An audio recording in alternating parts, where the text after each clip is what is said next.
सिक्किम राज्यपाल ओम प्रकाश माथुर का किया नागरिक अभिनंदन। पाली 25 अक्टूबर। सिक्किम राज्यपाल ओम प्रकाश माथुर का आज शुक्रवार को पाली के रूप रजत विहार में नागरिक अभिनंदन समिति की ओर से नागरिक अभिनंदन किया गया। इस अवसर पर राज्यपाल माथुर ने अपनी जीवन यात्रा को स्मरण किया और बताया। उन्होंने कहा कि जिले के भले के लिए जो भी करनी पड़े वो करने के प्रयास करूँगा। साथ ही उन्होंने इस अवसर पर उपस्थित सभी का धन्यवाद किया। इस अवसर पर समारोह को कैबिनेट मंत्री जोराराम कुमावत ने भी संबोधित किया और उनसे प्रेरणा लेने की बात कही। साथ ही समारोह को पाली सांसद पीपी चौधरी, कैबिनेट मंत्री सामाजिक न्याय अधिकारिता मंत्री अविनाश गहलोत, राज्य मंत्री ओटाराम देवासी, पूर्व सांसद पुष्पचंद, पूर्व विधायक पाली ज्ञानचंद पारक ने भी संबोधित किया और उनके पाली जिले के लिए योगदान को याद किया। इससे पहले कार्यक्रम में आए हुए अतिथियों का स्वागत किया गया। कार्यक्रम के मुख्य रूप से आयोजकर्ता पुष्पचंद व नागरिक अभिनंदन समिति उमराज सांड द्वारा आयोजित किया गया। इस अवसर पर मंच पर उपस्थित अतिथियों ने उनको अभिनंदन पत्र भी सौंपा। इस अवसर पर जिला प्रमुख रश्मि सिंह, बाली विधायक पुष्पेंद्र सिंह राणावत, सोजत विधायक शोभा चौहान, नगर निगम महापौर रेखा राकेश भाटी, उप महापौर ललित प्रीत भानी, पूर्व सभापति महेंद्र बोहरा, पूर्व उप सभापति मूल सिंह भाटी, सुनील भंडारी, नरेश ओझा, रितेश छाजेर व ललित प्रीत मानी बड़ी संख्या में विभिन्न समाजों के प्रतिनिधि व आमजन मौजूद रहे। इससे पहले राज्यपाल माथुर को वहां पहुंचने पर गार्ड ऑफ ऑनर दिया गया। इस अवसर सभी मंत्रीगणों, सांसदों, विधायकों, जनप्रतिनिधिगणों व प्रशासनिक अधिकारियों, जिला कलेक्टर, एलएन मंत्री और पुलिस अधीक्षक चुनाराम चाड ने उनकी अगवानी की और स्वागत किया। इस अवसर पर अतिरिक्त पुलिस अधीक्षक विपिन चंद्र, उपखंड अधिकारी व अन्य अधिकारी मौजूद रहे। तब शुभ आशीष मांगे, गाहे तब जय गाथा। जन गण मंगलदायक जय हे भारत भाग्य विधाता। जय हे जय हे जय हे जय जय जय जय हे भारत माता की। आज का जो अभिनंदन समारोह जो रखा गया उसमें सम्मान्य मंच और सम्मान्य पुष्पजी भाई साहब और पाली की पूरी टीम को भी मैं बधाई देता हूँ जिस तरह से उन्होंने जो कार्यक्रम आयोजित किया। क्योंकि ये जो नई ग्रोथ जो स्टेज पर आज दिख रही है, ये अगर किसी की प्रेरणा है तो सम्मान्य ओम जी भाई साहब की इसके लिए मैं बधाई देता हूँ। कि आज जब जन संघ से लगाकर भारतीय जनता पार्टी की स्थापना हुई तब से लगाकर आज दिन तक भारतीय जनता पार्टी को इस पाली जिले के लिए नहीं, पूरे राजस्थान और पूरे गुजरात और मध्य प्रदेश के लिए हमारे लिए बहुत ही बड़ी सौभाग्य की बात है कि जब जब भाई साहब का वहाँ पदार्पण हुआ तो हमेशा विजयश्री हमें मिली। ये भी हमारे लिए पाली जिले के लिए और हमारे लिए बहुत बड़ी गौरव की बात है। आप सबके बीच में आज का जो अभिनंदन समारोह रखा गया, मैं पूरे पाली जिला की जनता की तरफ से और पूरे जिले की सभी कार्यकर्ताओं की तरफ से आज का जो आयोजन हमारे लिए बहुत ही बड़ी सौभाग्य की बात है। मुझे विश्वास है कि आप अभी 27 तारीख को आपका कार्यक्रम सिरोही के अंदर भी है, तो उसके लिए भी मैं आपका तहे दिल से अभिनंदन करते हुए मैं मेरी वाणी को विराम देता हूँ। जय हिंद, जय भारत माता। आज प्रधानमंत्री मोदी जी ने, केंद्र सरकार ने, भारतीय जनता पार्टी के संगठन ने आपकी योग्यता को बहुत ऊपर तक देखते हुए सिक्किम के महामहिम राज्यपाल के रूप में आपको सुशोभित किया है। ये गौरव ये न सिर्फ ओम प्रकाश जी माथुर साहब का है, ये प्रत्येक उस कार्यकर्ता का है जिन्होंने आपके सानिध्य में काम किया है। मैं अपने आप को सौभाग्यशाली समझता हूँ कि मेरे जैसे नौजवान को 2018 में भारतीय जनता पार्टी का प्रत्याशी आपके मार्गदर्शन में बनने का अवसर मिला। उसके बाद फिर 23वां अवसर मिला।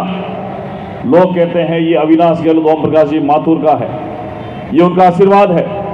मैं सोचता हूँ कि आपके संगठन की कार्यकुशलता के आधार पर हमने आपको अपना आदर समझा है और पूरा राजस्थान उस समय गौरवान्वित था कुछ दिन पहले जब जयपुर के अंदर एक बड़ा कार्यक्रम नागरिक अभिनंदन का आपका हमने देखा। राजस्थान से और भी गवर्नर बने हैं, राजस्थान के बाद से और भी गवर्नर बने, लेकिन इतना भव्य कार्यक्रम मैंने मेरे जीवन में इससे पहले कभी नहीं देखा जो माननीय राज्यपाल महोदय ओम प्रकाश जी माथुर साहब के स्वागत में हुआ था।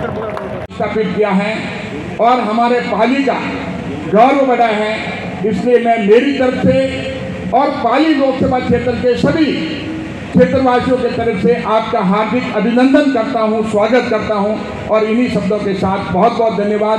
जय हिंद, जय भारत। और पाली में मेरा नागरिक अभिनंदन मेरे लिए बड़ा विचित्र सा लगता है। मैं याद करता हूं 1972, शायद ही पाली की कोई गली होगी जहां मैं साइकिल से नहीं घूमा।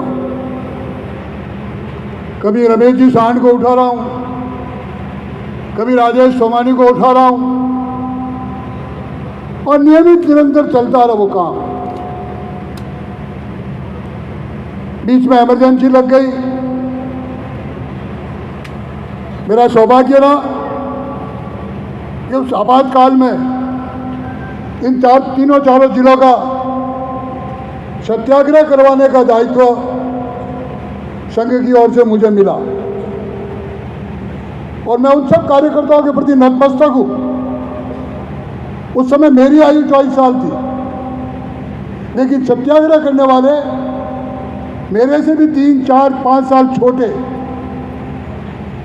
और जोरों से सत्याग्रह, और इतना जबरदस्त सत्याग्रह हुआ कि पाली जेल के लिए पूरे राजस्थान भर में सभी जेलों में पाली के कार्यकर्ता सत्याग्रहों को बचाने के लिए, क्योंकि जेल में जो होता था वो सब हुआ हमारे साथ।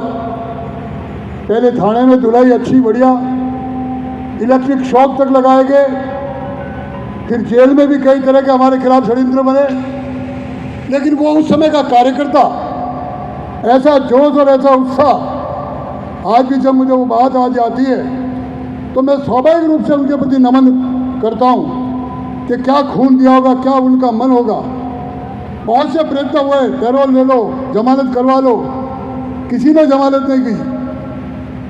और हमको संघर्ष के लिए पूरे राजस्थान की जेलों में, पाली जिले की जेल के लिए सभी सत्याग्रहों ने भूख हड़ताल की, और तब हमारा ट्रांसफर जोधपुर जेल में हुआ और तब हमें कुछ सुविधा मिली। नहीं तो 2 रोटी मिलती थी और थोड़ी सी दाल मिलती थी, और मेरी ऐसी स्थिति की 1/4 में रखता था और बाकी सब बांटते थे। फिर कैसे इलाज किया, भूख रहती थी। तो हमको सहयोग था हमारा कि हमको एक डॉक्टर मिल गए, डॉक्टर दिनकर साहब, और उनको कहा, मैंने कहा हमारी कुछ मदद करो। जेल के डॉक्टर थे वो, उन्होंने हम सबको दूध लिख दिया, सुबह आधा किलो, शाम को आधा किलो। तब जाके मेरे उन जवानों का पेट भरने लगा। लेकिन हमने वो संघर्ष किया। तो इस पाली की जब धरती में मैं देखता हूँ कि मेरा नागरिक अभिनंदन हो रहा है, तो मुझे भी लगता है वहाँ क्या नागरिक अभिनंदन, कोई घर ऐसा नहीं, कोई गली ऐसा नहीं, 2-2 मंजिल चढ़ना, 3-3 मंजिल चढ़ना, दिवाली बड़ी मस्ती से मनाना, होली बड़ी मस्ती से मनाना। लेकिन समय बहुत थोड़ा रहा। उस समय में भी मुझे याद है जब मैं आया, जब संघ कार्यालय डाका गली में था, बाबूजी ने खाली करा दिया था, जैसे तैसे सबने मिलकर कार्यालय लिया, धीरे धीरे उसमें एक कमरा, और मुझे आज याद आता है जो मुझे जिला प्रशासन के लिए कमरा दिया गया, उसके तो दरवाज़ा भी नहीं था।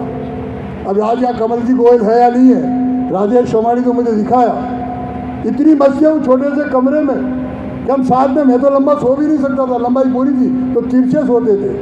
तो एक दिन मस्ती में ऐसे ही, तो वो जो था ना गीत पुरानी फिल्मों का, बिंदिया चमकेगी, राजेश कमल बिंदिया चमकेगी कर रहा था, और कमल जी ने दी लात तो राजेश जी की आँख फूट गई। अब रात को घर पे क्या बता। अब ऐसे दृश्य हमने वहाँ देखे, लेकिन वो मस्ती, वो वायुमंडल, संघ स्थान शुरू होते ही 20-22 की टीम, टोली, गण शुरुआत, जबरदस्त दंड, और यहाँ तक अगर वालक्रम भी करना है, उसका चमड़ा भी बांधना है, तो ये बैठे रमेश सांड, इन्होंने उसका चमड़ा भी बांधा जैन समाज के नेता होते हुए। ये एक नियत था समर्पण, ये एक काम था वह करने का। सौभाग्य से इमरजेंसी लेके इमरजेंसी हटी। उसके बाद थोड़ा सा माननीय दत्तोबंदी ठेंगड़ी ने किसान संघ की स्थापना की। मेरा सौभाग्य है कि उस किसान संघ के खुद किसान हूँ, तो मेरा भी उन 35 लोगों में नाम लिखा गया। कोटा में स्थापना हुई, मुझे राजस्थान के छह प्रांत का संगठन मंत्री का दायित्व दिया। धीरे धीरे वायुमंडल बना, 2 साल में मैं प्रदेश का संगठन मंत्री बना। तो मैंने जब जालौर जिले में घूमा तो मुझे लगा कि जिला पैदा तो करता है हमारा किसान, जालौर सिरोही का और पाली का कुछ हिस्सा, और मंडी है ऊंझा, और मंडी ले जाने में कई प्रकार के व्यवधान। हमने ऐतिहासिक आंदोलन किया और आंदोलन हुआ वो 83 में।